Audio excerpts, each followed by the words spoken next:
ಎಲ್ಲರಿಗೂ ನಮಸ್ಕಾರ ಸ್ನೇಹಿತರೆ. ಶಕ್ತಿ ಯೋಜನೆಯ ಅಪ್ಡೇಟ್ಗೆ ನಿಮಗೆ ಸ್ವಾಗತ ಸುಸ್ವಾಗತ ಸ್ನೇಹಿತರೆ.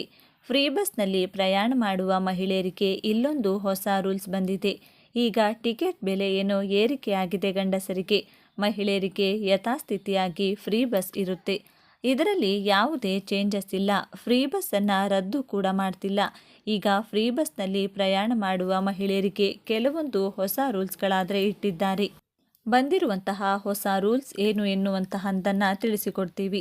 ಎಲ್ಲರೂ ವಿಡಿಯೋವನ್ನು ಕೊನೆವರೆಗೂ ನೋಡಿ. ಅದಕ್ಕೂ ಮುಂಚೆ ನೀವ್ಯಾರಾದರೂ ಇನ್ನೂ ಚಾನಲನ್ನು ಸಬ್ಸ್ಕ್ರೈಬ್ ಮಾಡಿಕೊಂಡಿಲ್ಲ ಅಂದರೆ ಈಗಲೇ ಚಾನಲನ್ನು ಪಟ್ಟಂತ ಸಬ್ಸ್ಕ್ರೈಬ್ ಮಾಡಿಕೊಳ್ಳಿ ಮತ್ತು ವಿಡಿಯೋಗೊಂದು ಲೈಕ್ ಕೊಡಿ. ಈಗಾಗಲೇ ಯಾರು ಸಬ್ಸ್ಕ್ರೈಬ್ ಲೈಕ್ ಮಾಡಿ ವಿಡಿಯೋ ನೋಡ್ತಿದ್ದೀರೋ ಎಲ್ಲರಿಗೂ ನನ್ನ ಒಂದು ಹೃತ್ಪೂರ್ವಕ ಧನ್ಯವಾದಗಳು. ಸ್ನೇಹಿತರೆ, ಫ್ರೀ ಬಸ್ನಲ್ಲಿ ಪ್ರಯಾಣ ಮಾಡುವ ಮಹಿಳೆಯರಿಗೆ ಹೊಸ ರೂಲ್ಸ್ಗಳಾದರೆ ಬಂದಿದ್ದಾವೆ. ಏನಪ್ಪ ಬಂದಿರುವಂಥ ಹೊಸ ರೂಲ್ಸ್ ಎನ್ನುವಂಥದ್ದನ್ನು ತಿಳಿಸಿಕೊಡ್ತೀನಿ. ಹೌದು, ಇಲ್ಲಿ ಫ್ರೀ ಬಸ್ ಪ್ರಯಾಣಕ್ಕಾಗಿ ಇನ್ಮುಂದೆ ಸ್ಮಾರ್ಟ್ ಕಾರ್ಡ್ ಕಡ್ಡಾಯ ಅಂತ ಹೇಳ್ತಿದ್ದಾರೆ. ಏನಿದು ಅಂತ ನೀವು ಕೇಳೋದಾದರೆ ಸ್ನೇಹಿತರೆ, ಇದು ಶಕ್ತಿ ಯೋಜನೆಯನ್ನು ಸರಳೀಕರಿಸಲು ಮುಂದಾಗಿರುವ ರಾಜ್ಯ ಸರ್ಕಾರ ಶೀಘ್ರದಲ್ಲೇ ಫಲಾನುಭವಿಗಳಿಗೆ ಸ್ಮಾರ್ಟ್ ಕಾರ್ಡ್ ವಿತರಿಸಲಿದೆ. ಈಗ ಶಕ್ತಿ ಯೋಜನೆ ಸ್ಮಾರ್ಟ್ ಆದಾಗೆ ಹೇಳಿದ್ರು ನಿಮಗೊಂದು ಸ್ಮಾರ್ಟ್ ಕಾರ್ಡ್ ಕೊಡ್ತೀವಿ ಅಂತ. ಆದರೆ ಸರ್ಕಾರದವರು ಸ್ಮಾರ್ಟ್ ಕಾರ್ಡ್ ಆದರೆ ಕೊಟ್ಟಿರಲಿಲ್ಲ. ಈಗ ಸ್ಮಾರ್ಟ್ ಕಾರ್ಡ್ ಕೊಡ್ತಿದ್ದಾರೆ. ಯಾಕಂದರೆ ನಿಮ್ಮದು ಆಧಾರ್ ಕಾರ್ಡ್ ತೆಗೆದು ಆ ಕಂಡಕ್ಟರ್ ನಿಮ್ಮ ಆಧಾರ್ ಕಾರ್ಡನ್ನು ವೆರಿಫೈ ಮಾಡಿ ಅದು ನಿಮ್ಮದೇನಾ ಅಲ್ವಾ, ಈ ಥರ ವೆರಿಫೈ ಮಾಡೋದೆಲ್ಲ ಪ್ರೋಸೆಸ್ ತುಂಬಾ ಜಾಸ್ತಿ ಆಗ್ತಿದೆ. ಆದ್ದರಿಂದ ಅವರು ಏನು ಮಾಡ್ತಿದ್ದಾರೆ ಅಂದರೆ ಈಗ ಯಾವ ಸ್ಟಾಪಿಂದ ಯಾವ ಸ್ಟಾಪ್ಗೆ ನಿಮ್ಮನ್ನು ಕೇಳಿ ಎಲ್ಲ ಟಿಕೆಟ್ ಎಲ್ಲ ಕೊಡಬೇಕಾಗುತ್ತೆ. ಆದ್ದರಿಂದ ಸ್ವಲ್ಪ ಲೇಟ್ ಆಗ್ತಿದೆ. ಬಸ್ಗಳಲ್ಲಿ KSRTC ಬಸ್ಗಳಲ್ಲಾಗಿರಬಹುದು, BMTC ಬಸ್ಗಳಲ್ಲೆಲ್ಲ ಸ್ವಲ್ಪ ಲೇಟ್ ಆಗೋ ಕಾರಣದಿಂದ ನಿಮಗೆ ಸ್ಮಾರ್ಟ್ ಕಾರ್ಡ್ ಕೊಟ್ಟು ಬಿಟ್ಟರೆ ಈ ಸಮಸ್ಯೆ ಆಗಲ್ಲ ಅಂದ್ಬಿಟ್ಟು ಸ್ಮಾರ್ಟ್ ಕಾರ್ಡ್ ಕೊಡೋದಕ್ಕೆ ಆದರೆ ಸರ್ಕಾರ ಸಿದ್ಧತೆ ನಡೆಸಿಕೊಳ್ಳುತ್ತಿದೆ.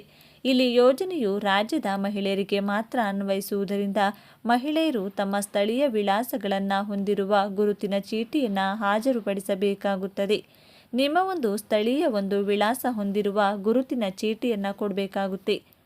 ಆಧಾರ್ ಕಾರ್ಡ್ ತೋರಿಸಿ ಉಚಿತ ಪ್ರಯಾಣ ಮಾಡೋದ್ರಿಂದ ಇಲ್ಲಿ ಮಹಿಳಾ ಪ್ರಯಾಣಿಕರು ಮತ್ತು ಕಂಡಕ್ಟರ್ಗಳ ನಡುವೆ ಘರ್ಷಣೆಗಳು ಕೂಡ ನಡೆಯುತ್ತಿದ್ದವು.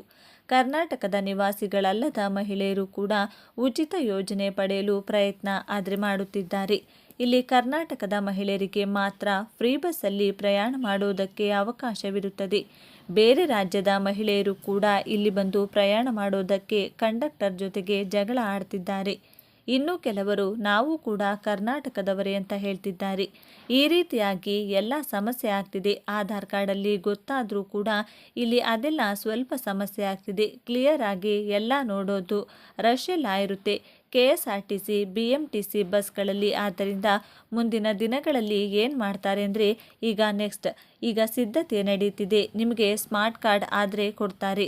ನಿಮಗೆ ಬಸ್ ಮುಂದಿನ ಹಂತಕ್ಕೆ ಪ್ರವೇಶಿಸುವ ಮೊದಲು ಕಂಡಕ್ಟರ್ಗಳು ಎಲ್ಲ ಪ್ರಯಾಣಿಕರಿಗೆ ಟಿಕೆಟ್ಗಳನ್ನು ನೀಡಬೇಕಾಗಿದೆ. ಇಲ್ಲಿ ಪೀಕ್ ಅವರ್ಗಳಲ್ಲಿ ದಾಖಲೆಗಳನ್ನು ಪರಿಶೀಲಿಸಿ ಟಿಕೆಟ್ ನೀಡುವುದು ನಿರ್ವಾಹಕರಿಗೆ ಕಷ್ಟ. ಶಕ್ತಿ ಯೋಜನೆದು ಏನು ಮಾಡ್ತಿದ್ದಾರೆ ಅಂದರೆ ನಿಮಗೆ ಸ್ಮಾರ್ಟ್ ಕಾರ್ಡ್ ಕೊಟ್ಟು ಬಿಟ್ಟರೆ ಈ ಒಂದು ಸಮಸ್ಯೆಗಳಿಗೆಲ್ಲ ಒಂದು ಪರಿಹಾರ ಸಿಗುತ್ತೆ ಅಂತ ನಿಮಗೆ ಒಂದು ಸ್ಮಾರ್ಟ್ ಕಾರ್ಡ್ ಕೊಡ್ತಾರೆ. ಸ್ಮಾರ್ಟ್ ಕಾರ್ಡ್ ಕೊಡೋದಕ್ಕೆ ಸರ್ಕಾರದ್ದೇ ಸ್ವಲ್ಪ ಹಣ ಬೇಕಾಗುತ್ತದೆ. ಸರ್ಕಾರದವರಿಗೆ ಈ ಹಣವನ್ನು ಮತ್ತೆ ಏನು ಮಾಡ್ತಾರೋ ಗೊತ್ತಿಲ್ಲ. ಹೀಗೆ ಹಣ ಇಲ್ಲ ಅಂತಿರ್ತಾರೆ ಸರ್ಕಾರದವರು. ಈಗ ಮತ್ತೆ ಹಣ ಬೇಕಾಗುತ್ತೆ ಅಂತ ನಮ್ಮ ಮೇಲೇನೆ ಹಾಕ್ತಾರೇನೋ ಗೊತ್ತಿಲ್ಲ, ಜನರ ಮೇಲೇನೆ. ಯಾಕಂದರೆ ಅವರು ಎಲ್ಲಿಂದ ದುಡ್ಡು ತರ್ತಾರೆ?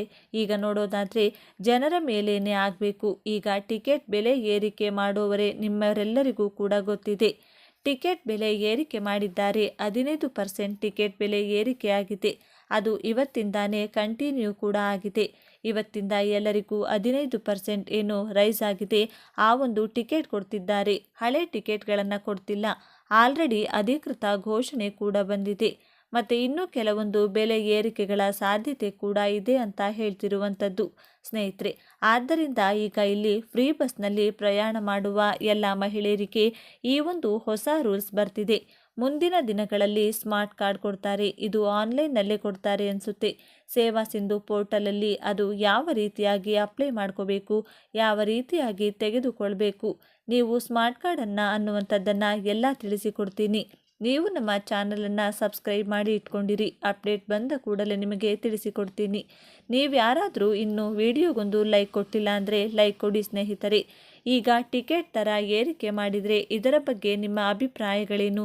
ಯಾಕಂದರೆ ಈಗ ನಿಮಗೆ ಮಹಿಳೆಯರಿಗೆ ಫ್ರೀ ಕೊಟ್ಟಿದ್ದಾರೆ. ಈಗ ನಿಮ್ಮ ಮನೆಯಲ್ಲಿ ಗಂಡು ಮಕ್ಕಳು ಇರ್ತಾರೆ. ಆ ಒಂದು ಗಂಡು ಮಕ್ಕಳು ಟಿಕೆಟ್ ಏರಿಕೆ ಆಗಿರುವಂಥ ಹಣ ಕೊಡಬೇಕಾಗುತ್ತೆ. ಒಂದು ಕಡೆ ನಿಮಗೆ ಇಲ್ಲಿ ಫ್ರೀ ಕೊಟ್ಟರು ಇನ್ನೊಂದು ಕಡೆ ನಿಮ್ಮ ಮನೆಯಿಂದಾನೇ ದುಡ್ಡು ಹೋಗ್ತಿರುತ್ತಲ್ಲ. ಈ ಕುರಿತು ನಿಮ್ಮ ಅಭಿಪ್ರಾಯಗಳೇನು? ಫ್ರೀ ಬಸ್ ಮುಂದುವರಿಬೇಕಾ ಬೇಡ ಅನ್ನುವಂಥದ್ದು ಕೂಡ ವಿಡಿಯೋಗೆ ಲೈಕ್ ಮಾಡಿಬಿಟ್ಟು ಕಮೆಂಟ್ ಮುಖಾಂತರ ತಿಳಿಸಿ. ಕೇಂದ್ರ ಸರ್ಕಾರದ ಮಹತ್ವಾಕಾಂಕ್ಷೆಯ ಯೋಜನೆಯಾದ ಪ್ರಧಾನಮಂತ್ರಿ ಕಿಸಾನ್ ಸಮ್ಮಾನ್ ನಿಧಿ ಯೋಜನೆಯು ಸಣ್ಣ ಮತ್ತು ಅತಿ ಸಣ್ಣ ರೈತರಿಗೆ ಪ್ರತಿ ವರ್ಷಕ್ಕೆ 6,000 ರೂಪಾಯಿ ಆರ್ಥಿಕ ನೆರವನ್ನು ಒದಗಿಸಿಕೊಡುತ್ತಿದೆ.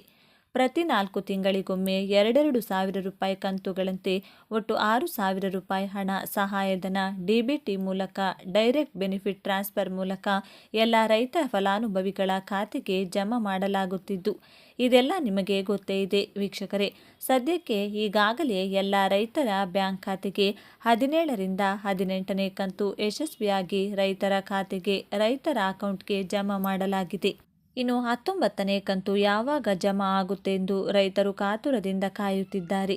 ಹೀಗಾಗಿ ಇಂದಿನ ಈ ವಿಡಿಯೋದಲ್ಲಿ ಕೇಂದ್ರ ಸರ್ಕಾರದ PM ಕಿಸಾನ್ ಸಮ್ಮಾನ್ ನಿಧಿ ಯೋಜನೆಯ ಅಡಿಯಲ್ಲಿ 19ನೇ ಕಂತಿನ ಹಣ ರೈತರ ಖಾತೆಗೆ ಯಾವಾಗ ಜಮಾ ಆಗುತ್ತಿದೆ, ಅಧಿಕೃತವಾಗಿ ಯಾವ ದಿನಾಂಕದಂದು ಹಣ ಬರುತ್ತೆ, ನಿಮ್ಮ ಖಾತೆಗೆ ಜಮಾ ಆಗುತ್ತೆ ಎಂದು ಕಂಪ್ಲೀಟ್ ಡೀಟೇಲ್ಸನ್ನು ಈ ವಿಡಿಯೋದಲ್ಲಿ ಅರ್ಥವಾಗುವ ರೀತಿಯಲ್ಲಿ ತಿಳಿಸಿಕೊಟ್ಟಿದ್ದೇವೆ.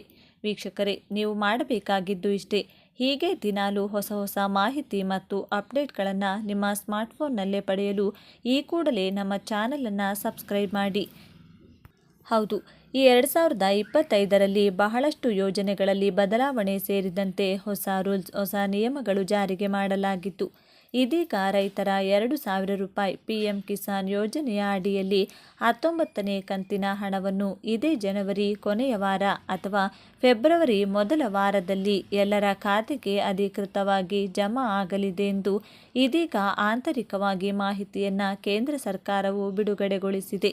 ಇನ್ನು ವೀಕ್ಷಕರೇ, ನೀವು ಅಥವಾ ನಿಮ್ಮ ಕುಟುಂಬದಲ್ಲಿ ಯಾರಾದರೂ ಈ PM ಕಿಸಾನ್ ಸಮ್ಮಾನ್ ನಿಧಿ ಯೋಜನೆಯ ಅಡಿಯಲ್ಲಿ ಲಾಭವನ್ನು ಪಡೆಯುತ್ತಿದ್ದು, ಇಲ್ಲಿಯವರೆಗೂ ನಿಮ್ಮ ಖಾತೆಗೆ ಎಷ್ಟು ಕಂತುಗಳು ಜಮಾ ಆಗಿದೆ ಎಂದು ತಪ್ಪದೇ ಕಮೆಂಟ್ ಬಾಕ್ಸಲ್ಲಿ ಕಮೆಂಟ್ ಮಾಡೋದನ್ನು ಮರಿಬೇಡಿ. ಹಾಗೂ ಆದಷ್ಟು ಈ ಮಾಹಿತಿಯನ್ನು ಎಲ್ಲ ರೈತರಿಗೆ, ರೈತ ಕುಟುಂಬಕ್ಕೆ ಸೇರಿದ ಪ್ರತಿಯೊಬ್ಬರಿಗೂ ವಾಟ್ಸಪ್ ಮತ್ತು ಫೇಸ್ಬುಕ್ಕಲ್ಲಿ ಶೇರ್ ಮಾಡಿ ತಿಳಿಸಿ. ಹೊಸ ವರ್ಷದಲ್ಲಿ ಪಿಂಚಣಿದಾರರಿಗೆ ಇದು ದೊಡ್ಡ ಕೊಡುಗೆಯಾಗಿದೆ. ಹೊಸ ಯೋಜನೆಯಡಿ ಪಿಂಚಣಿ ಪ್ರಕ್ರಿಯೆಯನ್ನು ಇನ್ನಷ್ಟು ಸರಳ ಮತ್ತು ಅನುಕೂಲಕರವಾಗಿ ಮಾಡಲಾಗುವುದು. ಇದರಿಂದಾಗಿ ಎಲ್ಲ ಪಿಂಚಣಿದಾರರ ಬ್ಯಾಂಕ್ ಖಾತೆಗಳಲ್ಲಿ ಹಣವನ್ನು ಸುಲಭವಾಗಿ ಮತ್ತು ತ್ವರಿತವಾಗಿ ಠೇವಣಿ ಮಾಡಬಹುದು. ಕೇಂದ್ರ ಕಾರ್ಮಿಕ ಮತ್ತು ಉದ್ಯೋಗ ಸಚಿವ ಮನ್ಸುಖ್ ಮಾಂಡವಿಯ ಶುಕ್ರವಾರ ಈ ಹೊಸ ಬದಲಾವಣೆಯನ್ನು ಪ್ರಕಟಿಸಿದರು. ಪ್ರಸ್ತುತ ಪಿಂಚಣಿ ಪಡೆಯಲು ಪಿಂಚಣಿದಾರರು ತಮ್ಮ ಪಿಂಚಣಿ ಪರಿಶೀಲಿಸಲು ಬ್ಯಾಂಕ್ಗೆ ಹೋಗಬೇಕಾಗುತ್ತದೆ. ಆದರೆ CPPS ಅನುಷ್ಠಾನದ ನಂತರ ಜನವರಿ 1, 2025ರಿಂದ ಅವರು ಇನ್ಮುಂದೆ ಬ್ಯಾಂಕ್ಗೆ ಹೋಗಬೇಕಾಗಿಲ್ಲ. ಅವರ ಪಿಂಚಣಿಯನ್ನು ಪರಿಶೀಲಿಸಿ, ಅಂದರೆ ಪಿಂಚಣಿ ಬಿಡುಗಡೆಯಾದ ತಕ್ಷಣ ನೇರವಾಗಿ ಪಿಂಚಣಿದಾರರ ಬ್ಯಾಂಕ್ ಖಾತೆಗೆ ಜಮಾ ಆಗುತ್ತದೆ. ಪ್ರಸ್ತುತ ವಿವಿಧ ವಲಯ ಕಚೇರಿಗಳೊಂದಿಗೆ ಕೇವಲ 3-4 ಬ್ಯಾಂಕುಗಳೊಂದಿಗೆ ಟೈಅಪ್ಗಳಾಗಿವೆ. ಆದರೆ CPPS ಅಡಿಯಲ್ಲಿ ಪಿಂಚಣಿದಾರರು ಈಗ ತಮ್ಮ ಪಿಂಚಣಿಯನ್ನು ದೇಶದ ಯಾವುದೇ ಬ್ಯಾಂಕ್ ಶಾಖೆಯಿಂದ ಸಂಗ್ರಹಿಸಲು ಸಾಧ್ಯವಾಗುತ್ತದೆ.